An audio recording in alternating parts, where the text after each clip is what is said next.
প্রিয় দর্শক, আসসালামু আলাইকুম। আশা করি আপনারা সকলে ভালো আছেন এবং যে যেখানে আছেন সুস্থ আছেন।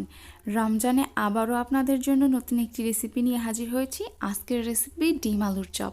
আশা করি আপনাদের সকলের ভালো লাগবে। ভালো লাগলে অবশ্যই আমার চ্যানেলটি সাবস্ক্রাইব করবেন এবং পাশে থাকা বেল বাটনটি প্রেস করে রাখবেন, যাতে নতুন কোনো ভিডিও ছাড়া মাত্রই আপনাদের কাছে নোটিফিকেশন আকারে চলে যায়। চলুন তাহলে শুরু করা যাক। এখানে আমি 3টা সিদ্ধ আলু নিয়েছি আর আলুগুলোকে ভালোভাবে চটকে নিচ্ছি। চটকানো শেষ হয়ে গেলে এ পর্যায়ে আমি এখানে দিয়ে দিচ্ছি কিছু কাঁচামরিচ কুচি, আরও দিয়ে দিচ্ছি গরম মশলার গুঁড়ো, আরও দিয়ে দিচ্ছি টালা জিরার গুঁড়ো, 1 চামচ দিয়ে দিচ্ছি চিলি ফ্লেক্স, এবার দিয়ে দিচ্ছি বেরেস্তা হাফ কাপের মতো, এখানে দিয়ে দিচ্ছি ধনেপাতা কুচি। এইগুলো দিয়ে ভালোভাবে মেখে নেব এখন। আরও দিয়ে দিলাম স্বাদ মতো লবণ। এ পর্যায়ে আমি ভালোভাবে মেখে নিচ্ছি।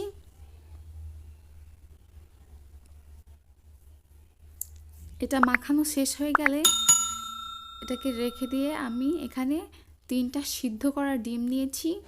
ডিমটা অবশ্যই হার্ড বয়েল করার চেষ্টা করবেন।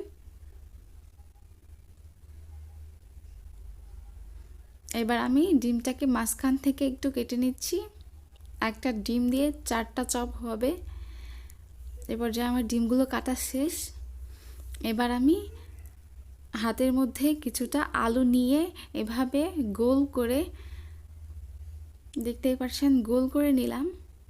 তারপরে হাতের মধ্যে চাপ দিয়ে এটাকে চ্যাপটা করে নিয়ে এর মাঝে একটা ডিমের টুকরো দিয়ে দেব। ডিমের টুকরো দিয়ে এটাকে আমি ভালোভাবে কোট করে নেব।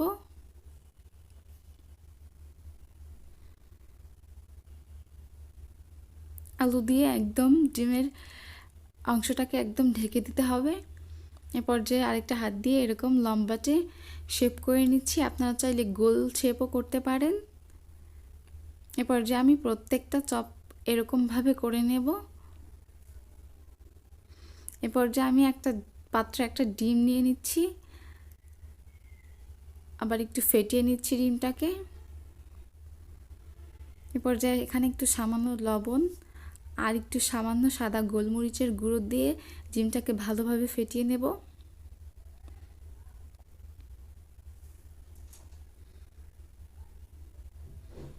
ডিমটা আমার ফাটানো শেষ। এবার আমি আলুর চপটা ডিমের মধ্যে দিয়ে ভালোভাবে একদম প্রত্যেকটা জায়গায় ডিমটাকে মাখিয়ে নেব। আমার ডিমটা মাখানো শেষ হয়ে গেলে এখানে আমি টোস্ট বিস্কিট গুঁড়ো করে নিয়েছি। আপনারা চাইলে ব্রেড ক্রাম্ব দিয়েও করতে পারেন। এ পর্যায়ে ভালোভাবে বিস্কিটের গুঁড়ো দিয়ে আমি এটাকে ভালোভাবে কোট করে নিচ্ছি। এখানে আমার সবগুলো চপ বানানো শেষ। এ পর্যায়ে আমি একটা প্যানে তেল গরম করে সেই তেলের মধ্যে চপগুলোকে দিয়ে দিচ্ছি। অবশ্যই ডুবো তেল দেওয়ার চেষ্টা করবেন, তাহলে চপগুলো ভেঙে যাবে না।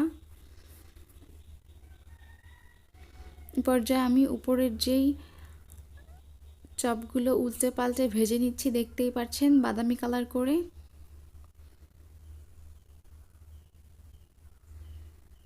এ পর্যায়ে আমি চপগুলোকে ভালোভাবে উল্টে পাল্টে ভেজে নিয়েছি। এবার আমি চপগুলোকে তুলে নিচ্ছি।